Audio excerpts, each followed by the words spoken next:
Welcome back. We are at that paradoxical stage in our colony where, despite supposedly being comfortably in the mid-game, things are at their most difficult. I've touched on this effect before in my other Rimworld playthroughs, but the game in general tends to concentrate most of its difficulty curve somewhere around the middle of a colony's life cycle, largely by accident. In the very early days of the colony, pawn counts are few, resources are scarce, and raiders don't raid you because largely you have nothing worth raiding. In the endgame, on the other hand, resources are a joke, pawn counts are generally in the neighborhood of as many as your computer can support, and raiders don't raid you either because you've already raided them to extinction or because raiders have long since stopped being an appreciable threat to your marine-armored legendary weaponed ball of death dealers, and have instead been relegated to a hybrid role somewhere between target practice and tasty Lunchables. I find that in the mid-game, you often solve your resource problems before you solve your death cult lack of ownership problems, and the resulting disparities cause that particularly unusual difficulty spike. Case in point, this raid. Now sure, yes, we won, and it wasn't close, but that's only because I expected this sort of thing to happen, albeit not exactly in that location. The anti-sapper turrets are fine and dandy, but sometimes RNG just does that. Now, to be fair, we also have a lot going on for us that in a normal run would not be a thing. For one, our colony composition is quite strong for fending off raids. Both Chalky Milk and Mr. Torin are desperately in need of getting their pawns replaced, no questions asked, since they both have chemical fascination, which is a trait that I absolutely loathe, and Chalky Milk is also bloodthirsty, which, when combined with vampire aggression, makes him get into the fights pretty much non-stop, to the point that he's actually caused more damage to my colony than raiders have by a not inconsiderable margin. But other than that, everyone else is a cut above the average, and all 6 of them are excellent shots. Also, they're vampires, though we can make more of them real easy, so being a vampire isn't particularly a deal breaker. That, combined with the ocean that my map is made out of, honestly makes living here relatively simple, not gonna lie. Although it doesn't look like it, we additionally can boast a stellar economy. Sure, it rests off the backs and all the other parts of constant non-stop tribal raids, but if you ignore its inauspicious financial origins, money is still money, and fiduciary excellence plus a few trips on our giant rocket ship limping through the sky whilst loaded down with several hundred human leather cowboy hats results in easy deliverables of just about every kind of resource I would ever need whenever I want it through trade. Most importantly, though, at our disposal we have cheese. For example, see this psychic ship here? Sounds dangerous, right? Vampires famously hate psychic stuff because they're sensitive to it. Except, don't worry, we don't need to do anything about it. Instead, let's call our friends, the wonderful Neanderthal people of wherever they come from, and entice them to deal with it for us with a generous donation of handy-dandy garbage bags. Them Neanderthals love garbage bags, you see, and they love them so much that they'll come and visit us with lots of sharp, pointy sticks to tell us exactly what they think about them in person. See? Isn't this perfect? It's like having 2 raids in one. The Neanderthals get to take out their frustrations on a nice, juicy, oily, lubricated, whatever, a nice mechanical target, and the mechanical target then gets to mop up a healthy crop of Neanderthal jerky for me to turn into stylish formal wear, and in return I get the loot from both of the raids for the very extravagant cost of 260 chem fuel, 2 components, and 100 steel. Just like Mary Poppins said, it's practically perfect in every way. Unless the Neanderthals spawn somewhere else, in which case I just have a regular Neanderthal raid to take out. But she didn't say that part, so it doesn't count. Of course, the one side effect of having my shipbait platform installed is that it also baits in siegers, which still isn't much of an issue because they like pathing over traversable terrain so much that they keep crowding out the mortar emplacements and preventing said mortar emplacements from getting emplaced. So all I need to do to deal with them is poke them with the sniper, bait them into the farming chamber, and let nature take its course with the added bonus of free money at the end of it all. Oh, and from one of said sieging raids, I also was able to capture my first Hussar. They're basically super soldiers and have genes that make them psychically deaf, great at melee and shooting, and immune to damage flinch. They are very strong. They have very strong genes. Me likey. And me sucky all the good genes right out of them. Alright, so all of that being said, most of the changes that I've made to my colony recently don't help with our survivability. And for that, we kinda just need more people. All the boomsticks and armor in the world don't mean a thing unless you have able-bodied pawns able to wield them, so to that end, let's get a couple more kids on the way. These will be replacing Torin and Chalky, most likely, since their current pawns are abysmally bad, as mentioned, but we will see what their roles are before making any commitments. 9 days later, and out pops two little baby weavers, which is apparently Goose's last name? Clearly, this is a game-breaking bug, as I am neurotic last name Goose, but even Rimworld can't be perfect, so I'm willing to overlook it. Both babies are born healthy, so there's no nonsense with neonate medical care needed, and I opt to be optimistic and named them Torin and Chalky. Torin and Chalky think I named my kids after them, and that this is a good thing, by the way. Nobody tell them the real reason. Things keep smelling like roses, though, given the enormous amount of rotten walruses, my colonists would probably disagree. But regardless, through sheer dumb random chance, I eventually stumbled over the single most important archetype gene in the game from a lucky exotic goods trader. Archetype metabolism, on its own, does nothing. It instead acts as a modifier to the complexity of your genome, giving you the biotech equivalent of 6 free points to spend on other beneficial genes. Like all the rest of the archetype genes, it is sadly contaminated. Unlike the rest of the archetype genes, it's contaminated with super fast wound healing, which is a very strong gene in its own right that I would have put on my pawns anyway, making it a perfect fit for my upgraded biotypes. It also costed $4,000, but that is a poor person problem, and I have neither the problem nor the poverty. After a quick dip in the growth vat, we also now have two 3-year-olds, nicely prepped and ready to rumble, right into the wonderful boat colony, full of precisely nothing to keep them educated or entertained, because water is just like that. So I'm going to have to micro them for the next 10 years of their life. Woohoo! With kids on the way and my sanity departing, colony size increases are soon to follow, so my next order of business is to get a proper mech-resistant farm box design up and cracking. As with most things mech-related, the phrase is always going to be mech-resistant, though in this situation said resistance is much more relative than normal due to the whole haha I have orbital bombardment weapons on my back kind of thing that some of them have going on. So I don't expect any of the designs to last super well until I learn how to best deal with that, but any little bit helps. This is also where I discover a fun quirk of heavy bridges that prevents them from being removed when they have item stacks on them. I don't know if this is intentional to prevent accidental or on-purpose item deletion, or if it's just a bug, but either way, it is kind of interesting. And I can't think of any other situations where the presence or absence of an item would prevent another thing from being queued for a bill.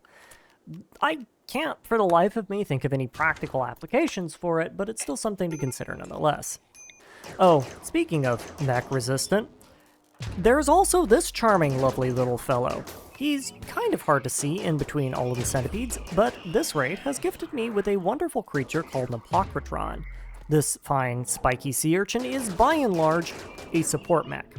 Yes, they have support now, because they really needed that.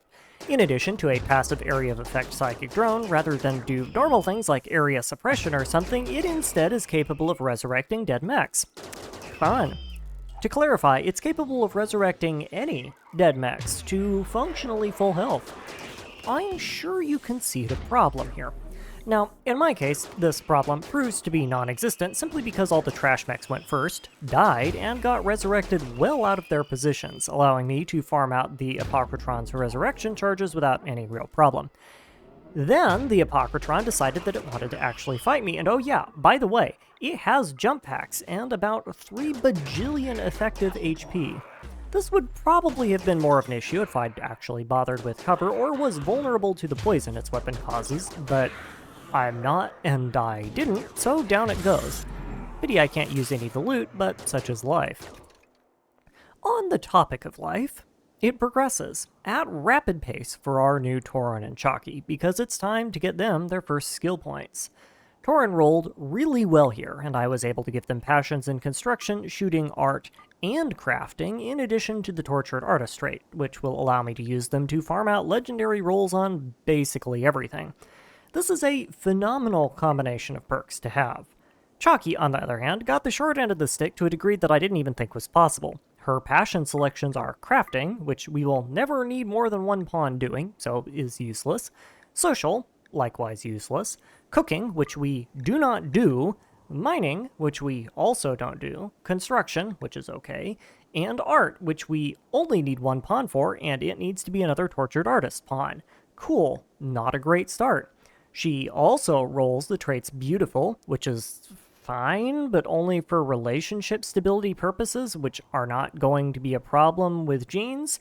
Kind, which is actively a bad thing sometimes, but all of our pawns will have it anyway because of genes regardless, so it's just irrelevant. Careful shooter, which is meh. Night owl, which is also meh, but usually bad because you can't control it. Neurotic, which is pretty bad despite the namesake. And bloodlust, which is normally decent-ish for corpse handling and dealing with combat stress, but it gets better with a gene that makes it so pawns will never start social fights, so I went with that. It's a pretty terrible start, but she still has 2 more stages to grow, so I remain optimistic. After having seen the results from several previous rounds of raids, I also decided to completely revamp my outer wall design entirely.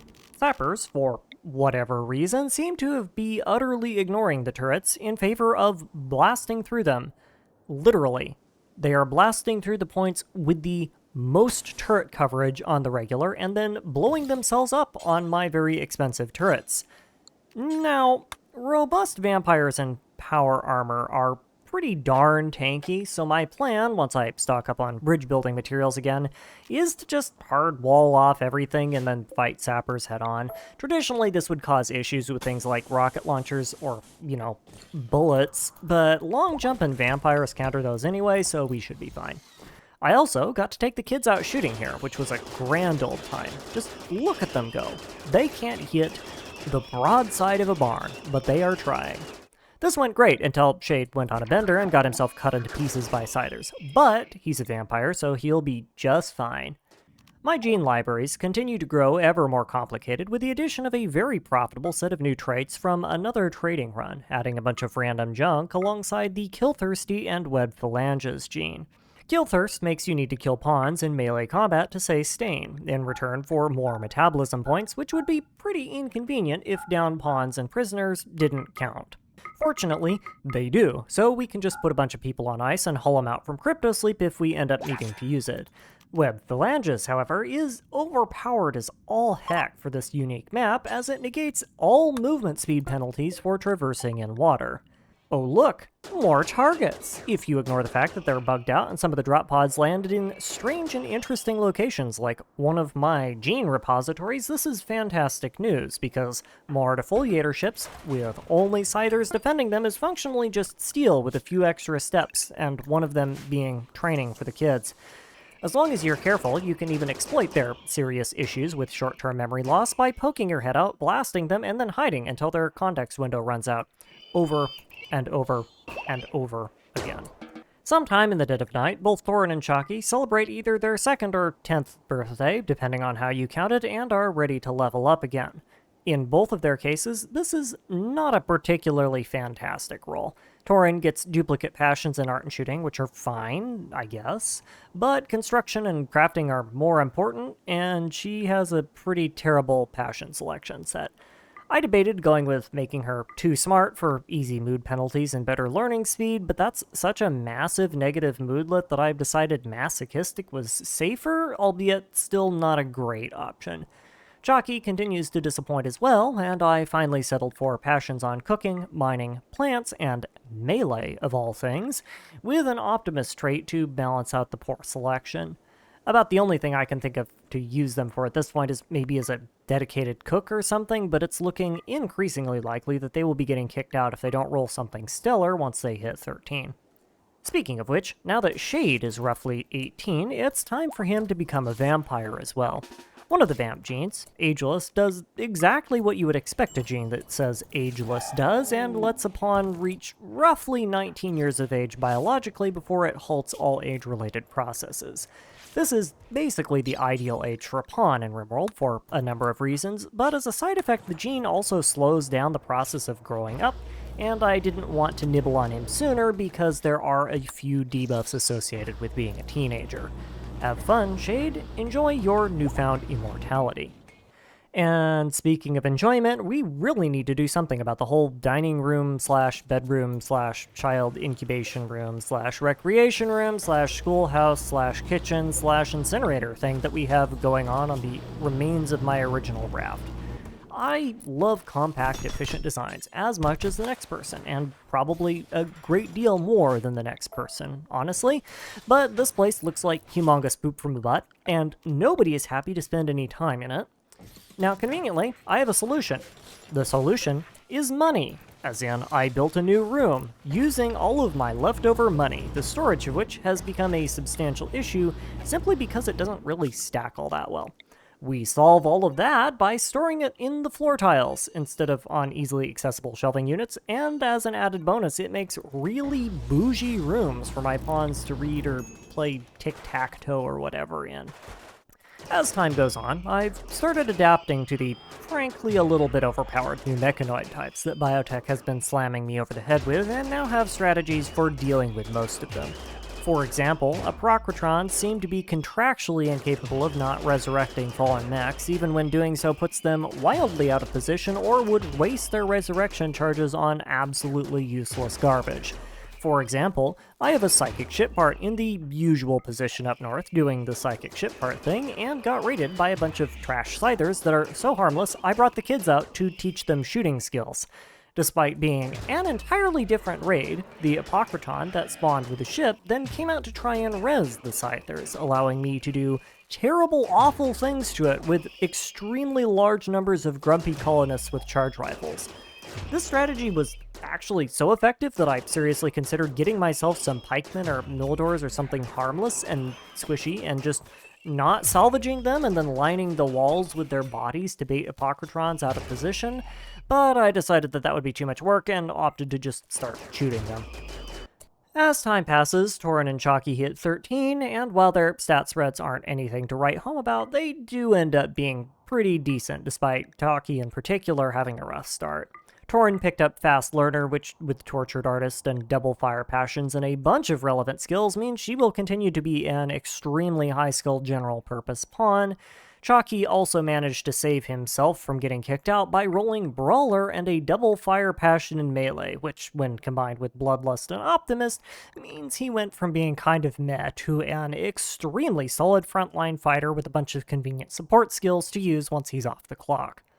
Importantly, both these pawns are leagues better than their originals, so I will be banishing shortly. I am utterly sick to death of seeing one of those two go on a mental break during life or death combat situations because I didn't let them have a smoke break to bong down 30 kilos of coke or whatever they felt like it at the time, and I honestly can't say that I will miss either of them.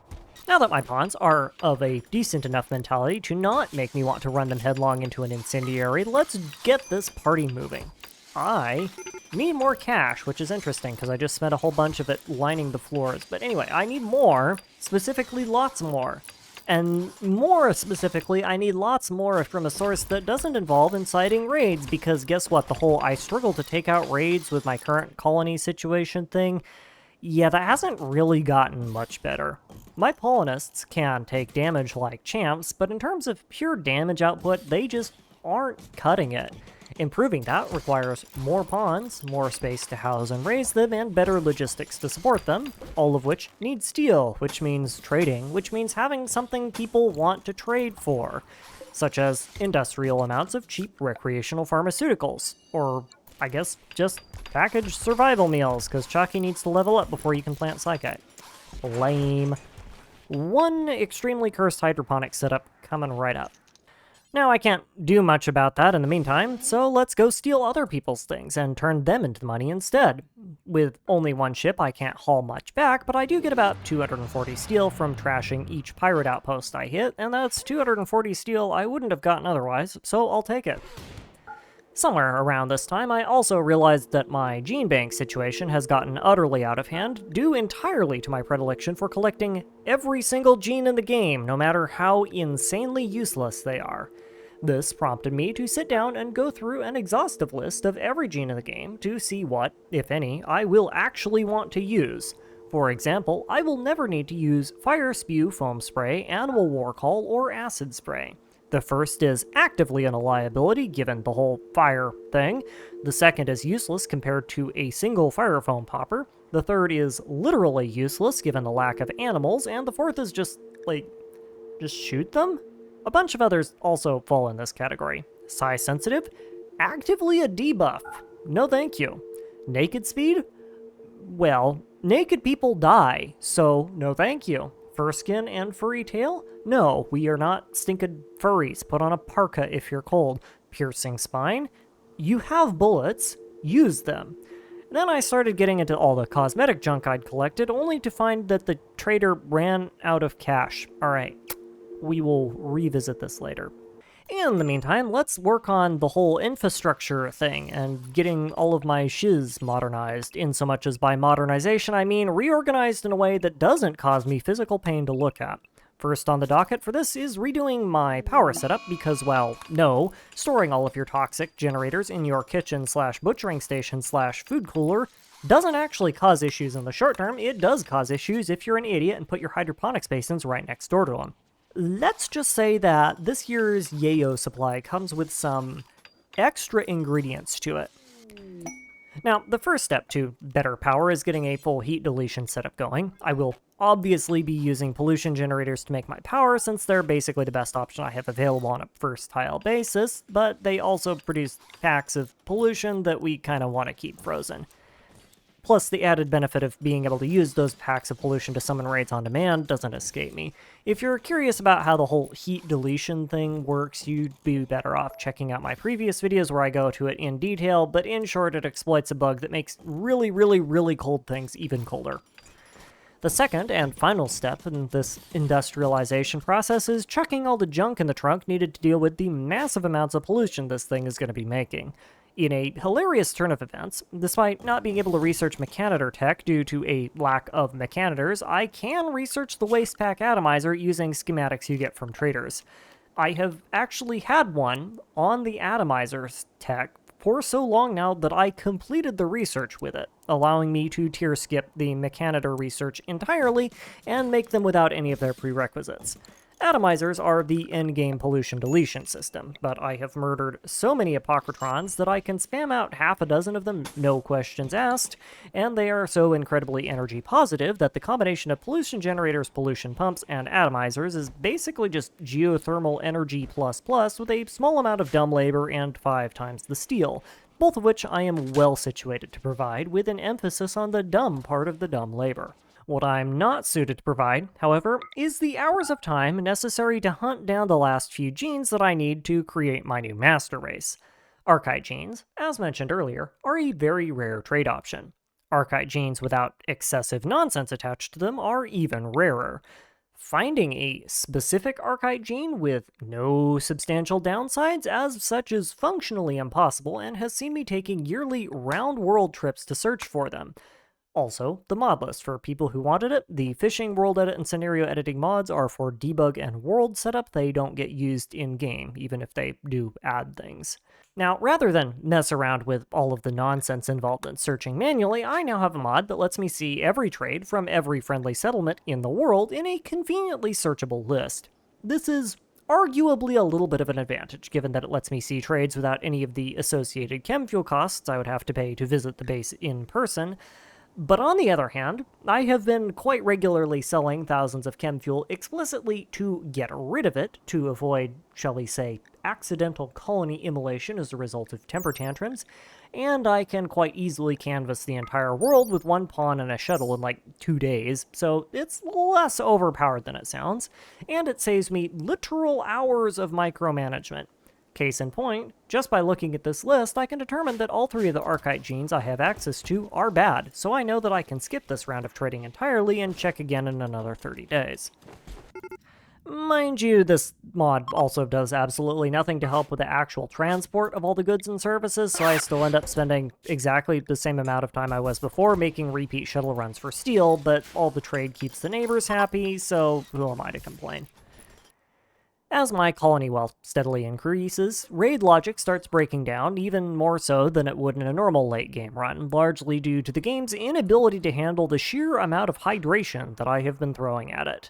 This results in fun situations like this one, where due to a lack of landing spots, my psychic ship part, that somehow came equipped with a complement of 260-something Militaurs, was forced to blow its Militaurs all across the terrain, landing them anywhere it felt like, which happened to include several spots inside my house. They're not a real threat, of course, but it is still kind of funny. Now, Militaurs, as mentioned at length earlier, are free scrap, and if I play my cards right, they won't ever even get the chance to shoot at me. However, having 260 Militaurs in one location offers me a wonderful opportunity to use some of my ill-gotten gains for some good old-fashioned fun. So, hold on one moment, I need to go shopping. And after a little bit of a trip in our favorite rocket ship, here comes, shooting through the sky, my brand new $1,300 firework sailing on in and doing absolutely catastrophic amounts of damage to everything in that ship part's general direction. I consider this 1,300 silver very well spent.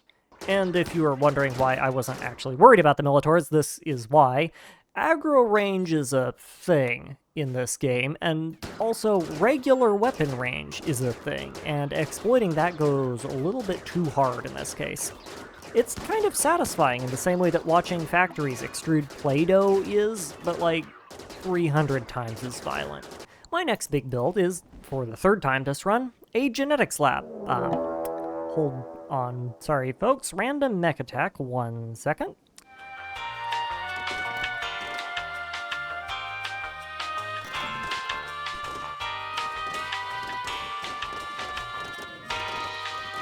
Alrighty, as I was saying, genetics lab. When recombining genes, you are limited to two things, complexity and metabolic cost. The metabolic cost is managed by adding or removing positive or negative gene types to your genome, but the complexity is a pure resource check. By default, you get 6 complexity for free, and if you want more genes with more complexity, you have to add more gene processors into the system. Easy enough, this is literally just pay to win, so I crank out a few dozen of them, and we should be good to go once I get my last few genes. And fix the entire setup, because it turns out the gene systems need line of sight to the control block. Alright, fine, whatever. And while things are nice and calm, let's get another round of kids in the works. We are well past the point where I could use some additional hands around here, and frankly I think the child-rearing mechanics and custom colonish options are so ridiculously fun to play around with that I want to do more of them for my own personal enjoyment. Mind you, the less said about the ovum fertilization process the better, because while the animation leaves a lot to the imagination, the implications are still pretty obvious. Real classy there, Goose. Real classy. 9 days and 4 more healthy births later, and welcome to the colony, babies Boxaduck, Coleb.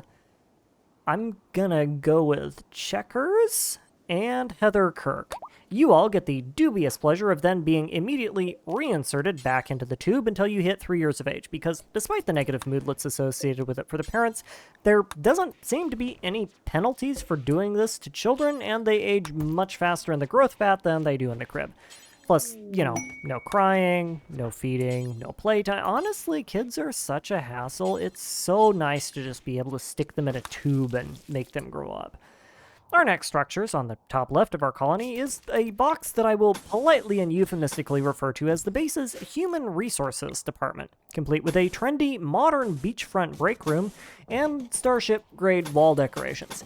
It really ought to go without saying, but this particular Human Resources Department does not employ payroll specialists, and is instead expressly designed to enable the quick, relatively sanitary harvesting of large numbers of raiders for efficient resource production, and as such, boasts a large, easily accessible collection and staging area for the several hundred human corpses that I have to deal with every time the Neanderthals start acting up again, which is less often than usual recently, as I have completely polluted their entire map tile with my regular deliveries of radioactive microplastics, and they've kind of just given up. Oh look, our first customers. Now, imps are less than ideal prey for us, given the whole vampires being extremely flammable situation and the whole imps shoot fire out of their face situation that we've got going on here, but I think that this proves my point nicely. The imps come in, the pawns go in, the pawns go out, and the imps go out in pieces, and all of a sudden we have 60-odd meat nuggets pacified and ready for processing. And now, the moment you've all been waiting for. Or at least the moment I've been waiting for. What stats do my kids get? Well, Boxaduck rolled some truly heinous options, so we're going with Nimble and probably are going to be giving her the boot unless she gets something good. Koleb got Brawler and a melee passion roll, and we definitely need a couple more melee pawns, so that's pretty obviously the correct option.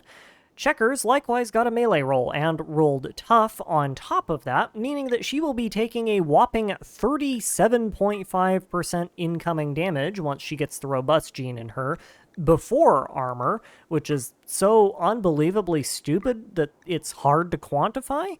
And Heather Kirk got a quick sleeper trait, which, I mean, specifically with gene mods, it's not great, but maybe she can be a dedicated colony tender or something that needs a bunch of uptime with her plant's passion.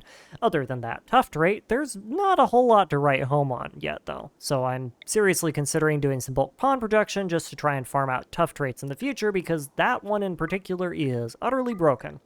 And speaking of utterly broken, I finally got all the genes I need. All of them. Every single one. So let's crack this game wide open, shall we? First on the list is all the archive genes. Those don't have a metabolic cost and as such are basically free given my near infinite access to the pods that are required to make pawns with them. First, Scarless. This gene makes it impossible for pawns to develop scars and also makes it impossible for them to get certain chronic conditions. This is great because if your pawns get shot in the head, it means they don't scar in the brain. Gene Implanter lets pawns spread their genes with a long cooldown. Perfect Immunity does exactly what it implies on the tin. Non-senescence prevents all age-related illnesses, and interestingly enough, also carcinoma, making it incredibly synergistic with things like nuclear stomach and cell instability modifiers, as it negates their downsides entirely. Deathless, which as long as your pawn doesn't lose their brain, literally they will never permanently die. Archite Metabolism is increased metabolic points, and Breathless renders pawns immune to all respiration-related issues like toxic gas and vacuums. Along with all of those, we also have the bonus genes that they were contaminated with. Elongated Fingers is a minor manipulation buff. Dark Vision negates most downsides of being in the dark. Super fast wound healing is obvious. Kind Instinct forces the kind trait. Psychic Bonding, I will touch on later, but is quite strong. Dead Calm removes all violent mental breaks and social fight chances. A standard body type, which is purely cosmetic and kind of useless. And cat ears. Yeah, I wish I was making this up, but no, as a side effect of being unable to suffer brain damage, all of our pawns are now going to be cat people hybrids. Somewhere in the distance, I hear Randy laughing his butt off at me. I then spent another 20 minutes playing around with different combinations of genes and eventually settled on the following additions. First, Hemogenic, aka the need to slurp the juice. Long jump legs for extra jumpy, psychically deaf, which for some reason is considered a debuff, despite the number of good psychic-related events in the game being outnumbered 3-1 by the bad ones. And the bad ones are also way worse. But whatever. Webbed Phalanges for hydrophilic newt-newt energy. Very happy because happy pawns don't punch chem fuel stockpiles. Robust for tank. Hemogen Drained for more blood slurping and more metabolism points. Psychite Dependency for reasons I will touch on later and also because it gives massive metabolism bonuses. Low Sleep because sleep is for nerds and poor people. High Libido and Fertile because they're free and have incidental benefits. Major Cell Instability because it's completely negated by Archite genes and it's just free metabolism. Smooth Tail for more manipulation, Great Shooting for more shooting, Awful Art, Animals, Mining, and Intellectual because this gene payload is going to Ducky and she will never do any of those, Fire Resistant because I hate being on fire, Unstoppable to prevent all damage flinch, and Cold Intolerant because we have power armor and as such are basically immune to cold anyway. And after a little bit of raid cleanup, we can flick the switch and off Goose goes, crafting up Ducky's new future. Goose? Hello? Right, yeah, Goose is a tad bit busy butchering raiders. We will be right back. In the meantime, I'll leave this episode here. As always, thank you for your time, and I hope you enjoyed.